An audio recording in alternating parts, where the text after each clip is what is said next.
Hey YouTube, it's Tamara Rose Blodgett, and I'm starting to just upload my videos about once every 2 weeks. And today I wanted to do a big update, and I haven't done one about my nutrition plan for a really long time. And if you guys don't know who I am, again, Tamara Rose Blodgett, I am the cheating carnivore. And I'm always, what does that mean? It means that I follow a carnivore diet. Mostly I cheat sometimes. I'm trying to find the perfect biohack for my system. And then when I do, I'm gonna go ahead and let you guys know. I believe there's a way to eat fully carnivore with some cheating on the edges, depending on what your unique health or physiological bio-individuality is. Okay, what does all that fancy stuff together mean? Well, it means that biologically we're the same, physiologically we're slightly different. I can say that just so easily because between my husband and myself, we react to the same foods differently. And that just shows it's kind of case by case. It's anecdotal. It depends on the person, which can be really frustrating when somebody comes in, they want to heal a health situation, in my own case, Hashimoto's, or they want to take off some weight. Postmenopausal women take heart.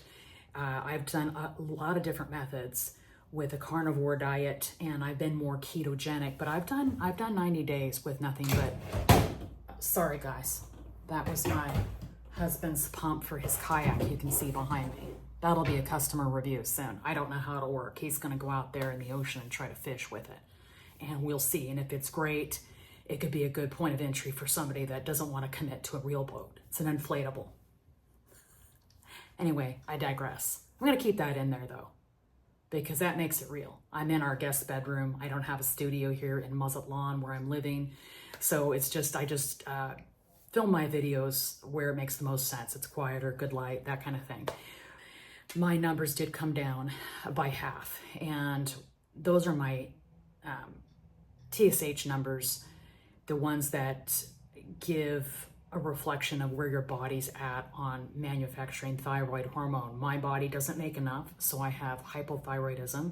I also have Hashimoto's, which oftentimes goes hand in hand, and that someone will find out they're not making enough thyroid hormone. In the United States, 90% of everybody that isn't has Hashimoto's. It's autoimmune driven, and if you go to a doctor, they won't say it's what you're eating. My doctor said, I want you on an elimination protocol diet, and I was like, okay, what's that? And she said, all meat and water. She says, I don't want to have anything else. I said, what about coffee? She goes, well, if you can't give it up or you won't, then okay, have coffee. So I did that for 3 months, and my antibodies were just shy 900.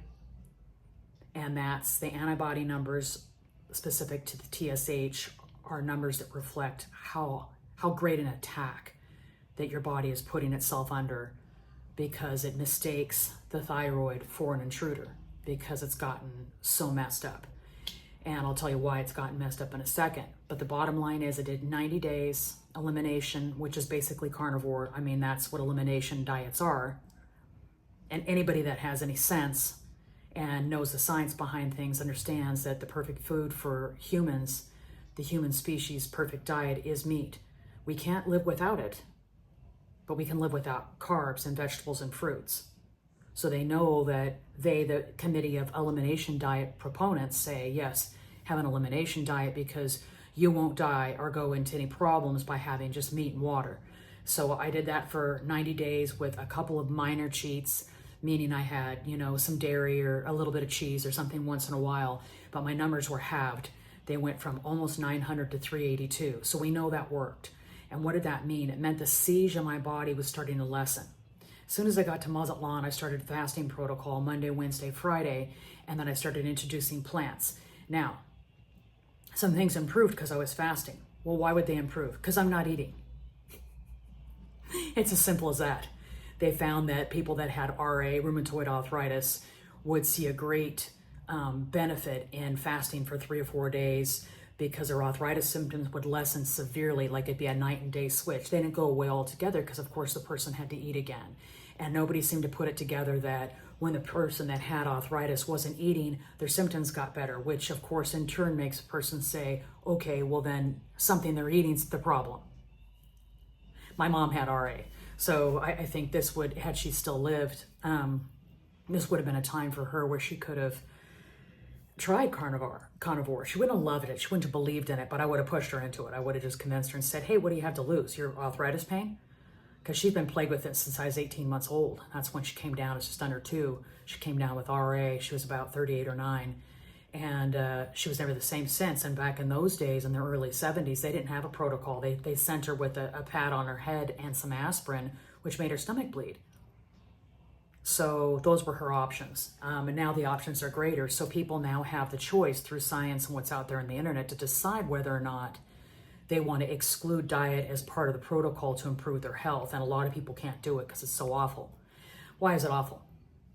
I digress today, guys. I know this is going to be a longer video. The reason it's awful is because we now, as modern humans, have a point of reference. I think I'm going to be coming out with a book, guys. I'm going to talk about this. I know I don't look perfect. I don't do everything perfect. I'm older. I'm not as exciting as these influencers that are under 30 that look great. And they seem to be doing everything perfect and have a large following, which makes it sound as though I'm envious. I'm not. I've got my niche, and that's what I'm going to, capitalize on. I'm not young. I'm not perfect. But I think I'm onto something. And I believe that people that are over 40 or 45 and greater are going to say, what's this old broad doing where she feels better, she looks better, and I would say on the dark side of 60, I'm not doing too, and I don't want to sound like I'm against the younger girls. I'm so glad that they're capturing those older Gen Zs, regular Gen Zs, mid-millennials, because that's the future of our nation and our nation's health. If they can get a lot of young people on board to having better nutrition now, that will speak very well for what we will do in the future. I'm coming in later in the game. Like a lot of people, had a health scare, decided that I needed to take it in hand. I don't like paying for the medication, taking the medication, thinking about the medication.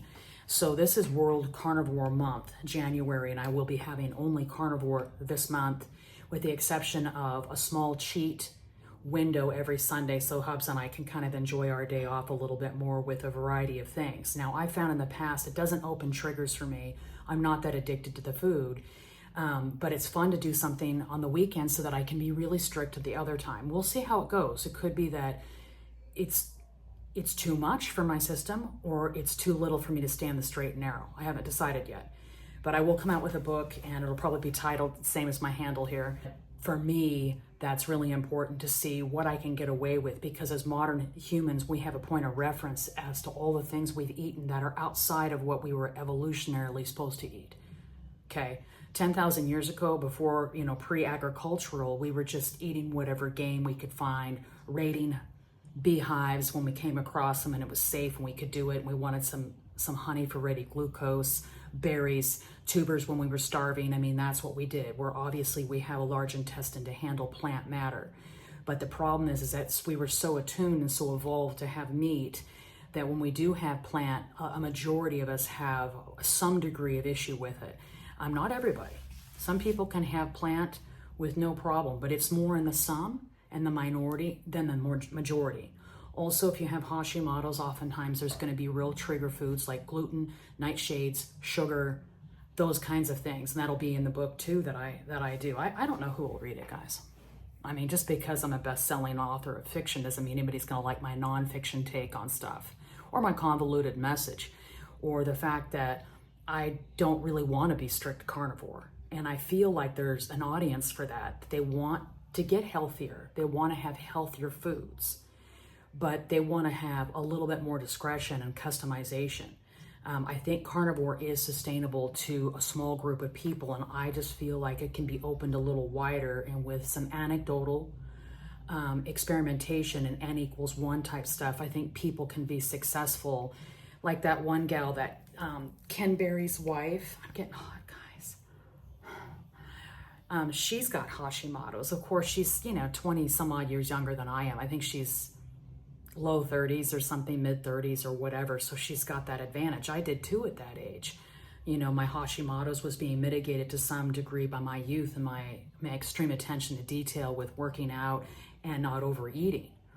And I wasn't having sweets that often, and I did have some understanding of carbs, and so I was able to mitigate that with keeping my calories low and working out a lot. And I don't want to do that now, and I've proven before when I've lost weight that you don't have to to have calories in, calories out, work out more, eat less. That's not what we have to do as humans. Otherwise, why bother living, really? Because if that's what you have to constantly track all the time, it takes the joy out of the day, 100%, if that's always in the back of your mind. I mean, bleh, no. So for me, I'm thinking there's gotta be a way for people to just eat and not think about it much. And carnivore is mainly the way. But I think there should be a formula that we can just pretty much all of us, 80, 90% of humans can adopt and say, okay, if I stay within these parameters, these guardrails, I should then be able to have that thing once a week or whatever. I have a really good friend and she's really suffering with some health problems right now. And I know it's a combination of our age, where we're at with our hormonal situation, and activity and being overweight and all that stuff is now convoluting against her. And so we were talking about it and I said, maybe the answer for you is to eat carnivore 6 days a week, and then in moderation have those things that you really miss on that other day, if you can implement the self-discipline. But I've heard from a lot of people, and the problem is that if they have one day where they have, for instance, they watch movies with their husband and have popcorn or nuts or enchilada covered mangoes and these things that are obviously a no-go for health. They have no nutritional value whatsoever. In fact, they're anti-nutrients. So if you have those, say, every Sunday, I'm just going to use myself as an example, are you going to be triggered the next day to then go off the carnivore way of eating, the meat-centric way of eating, and go off the rails? If you know that you can't do that, then that's not an option for you. But for some people, that's enough to look forward to your little cheat there on that day. And then the rest of the week, you're all meat-based. And I think there are some people that can have, like say salsa, guacamole, dip, and some things like that, and it's not a problem. Like I can have seasoning in my foods. And if I don't go crazy with the pepper seasoning, like chipotle or smoked paprika or something like that, I'm okay. So some carnivores would be like, oh, you're having seasonings on your stuff, so you're not carnivore. Well, I guess for me, I'm just not going to be that dogmatic about it. If it doesn't bother me, I'm having it. Like for instance, if guacamole didn't bother me, I would have a little bit of it all the time. What I've noticed is I can't have a lot of the nightshades. I can't have a lot of guacamole. I did get rid of Diet Pop. I've only had 2 Diet Pops since September 11th. It's the first time in my adult life, I think since about 23 or 2, that I've gone that long without Diet Pop or had that little. I kind of replaced it with mineral water, but I felt that was okay. So that's a change I've made. In most autoimmune diseases, they're now surfacing that is a condition of leaky gut, which means that you have things that your intestines, small and large, don't tolerate well. So it hurts the lining and the biome of your guts. And then they can't secure and protect your bloodstream and what's outside of them as well. They don't have the barrier strength they should. And so some of that stuff that's not meant to go beyond the permeable walls for the good stuff gets out in your bloodstream. Your body notices it, considers it to be an invader, and starts an attack. And for some reason, it loops the thyroid into that attack, and sometimes joints and ligaments. And so that's where you're getting things like Graves' disease, Hashimoto's disease, rheumatoid arthritis. Those autoimmune flares are your body attacking itself because it's lost the discernment to tell what's an actual problem from your own body. And so that's why getting the gut health is such a priority.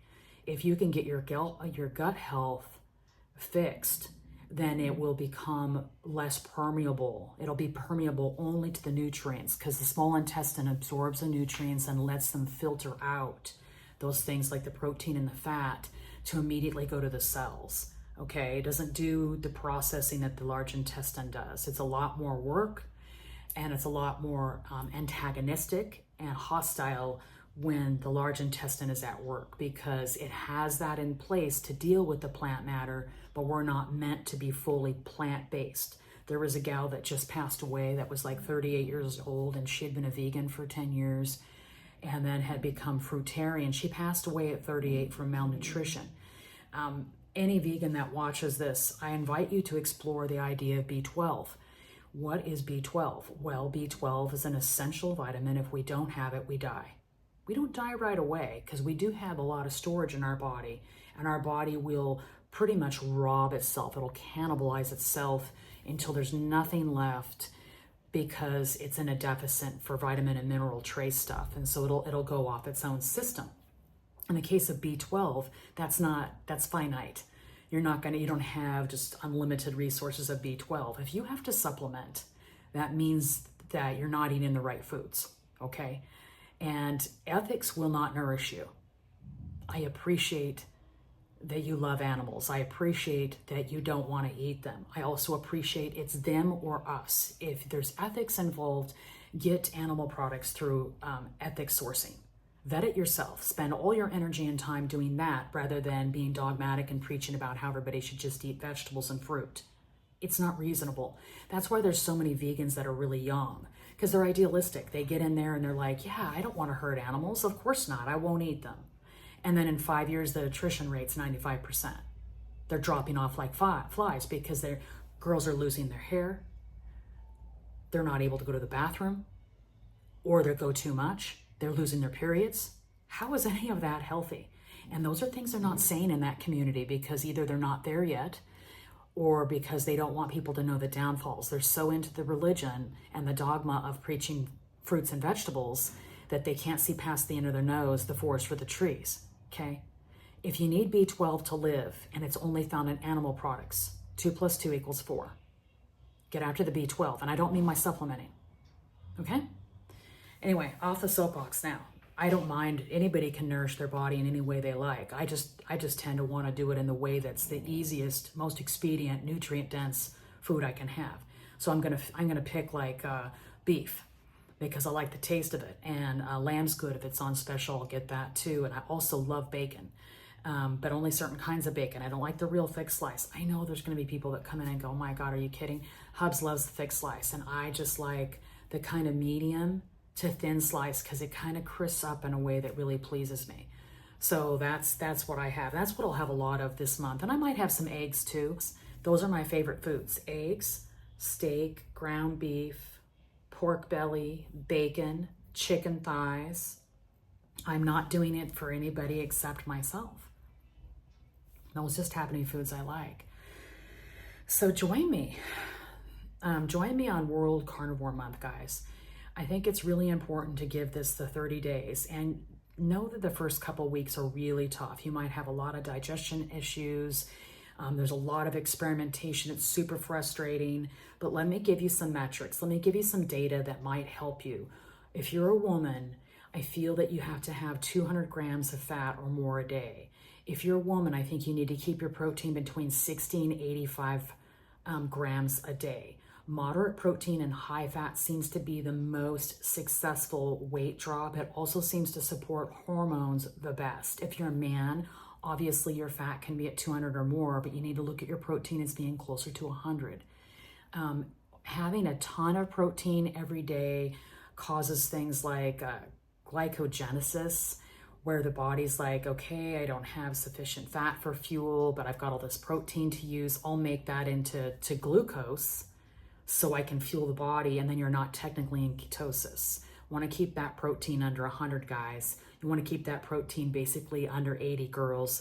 I can lose weight with very good results if I'm super strict and I go 200 grams of fat or higher, and definitely under 85 or lower for protein. But I'm 5'10". I have more mass. You know, I'm not a big gal, but I'm a tall gal, and that's still more body, right? So for me, I'm at the higher end of the protein, and I follow this gal, Stephanie Person, and she's my exact age, and she's been touting that for a while, and her channel could grow a lot faster if she just towed the mark and did the dogma that all the carnivores are doing, except that she really knows the science better than a lot of doctors. If you don't have white coat adoration, you're not like a doctor devotee, you just want to see what's working for a person such as yourself, a normal person. She's got like 20 years of keto experience, so she knows what she's doing. And I tried her protocol for a couple weeks, and I was a little bit too high on my protein at around 90. And I was still, I lost like 1.5 pounds after 2 weeks, and I didn't have one spot of hunger. It wasn't that hard. It was a little difficult to get the fat in. But for my situation, high fat really is working, and then the moderate protein. And that's hard to do. Another thing I experimented with about 3 years ago was not having any cream in my coffee, just black coffee. And I had beef every day for 30 days with some bacon grease to augment some fat. And I was running around the 1,900 to 2,300 calorie per day. And toward the very end, when I had a little bit more calories, I lost a little bit better. But I don't think I gave it enough time. So I'm gonna go ahead and do that again. I'm gonna get off of cream and butter in my coffee and just have regular coffee. Hubs wants to go back to caffeinated. I don't care. I think that's a little bit nicer. I'm gonna fast on Mondays, and I'm gonna have just eggs, bacon, or beef every day. I'll see if I can do an OMAD. We'll see if that works. It'll depend on how hungry I am, but I've done a lot of extended fasting. I should probably be okay, but it really works, you know, to have that cream or butter in the coffee to extend the time from which I have to eat. But without having that, I imagine I'll probably do 2 MADs at first, you know, like maybe 10 and 5, for instance. And I'll probably just have plain eggs, and I'll get back into that routine. And then I'll have some stats for about a month from now. Today is January 3rd. We're going to Dad's house in 1 month. So I'll probably have a video out the prior Friday, so you guys can know, did I lose any weight on that protocol? I found that to be the easiest to do. I miss the cream. But if I could just, you know, eat once or twice a day and just eat till I'm full, and that would be really great. And I think that would be the most simple. But I'm also trying for the biohacks too. And like I said, I'm gonna try to have a little bit of crappy food every Sunday during our window on our day off, because we just enjoy, you know, having like popcorn and red vines, you know, with our movies and stuff like that. And I know that's like way off the rails, guys. But I'm thinking 90-10. 90% of the time I do a perfect carnivore way of eating. And then 10% of the time, or 5%, depending on how many meals it is, I'll have those metrics too when I return. And I'm gonna fast on Mondays to counter what I had to some degree on Sunday, and see if that works better, because right now the fasting's not working. I don't know if it's because we are eating on Saturday and Sunday and I'm overeating too much, but it's been about a month, 5-6 weeks, and I'm maintaining my weight. I'm not losing. And if I'm going to take the time to Monday, Wednesday, Friday fast, I want more results than that, obviously. So I'm going to try this new method, and I will get back with stats the Friday before February 3rd, whatever that is. I'll probably put it in here when I edit my video. But anyway, you guys, please subscribe. And I really appreciate you guys subscribing to me. And I'm going to do more where I kind of go in a row and not alternate as much. But I did finish my henna segment for now, and you can kind of see my hair is still a very nicely dark auburn. I wish it had been this color when I was doing henna when I was younger, because this is more red, more auburn like I wanted, but I just simply didn't have the gray to leverage that. But now I do, so it's kind of fun. Anyhow, and then my next episode is going to be expat living episode. So I'll be doing that in a couple of weeks. So anyway, thanks you guys. Love you. Thanks for subscribing. I've got 464 followers. I'm working toward 500 subscribers. I'm working toward 500. Very exciting. Thank you. Talk to you soon.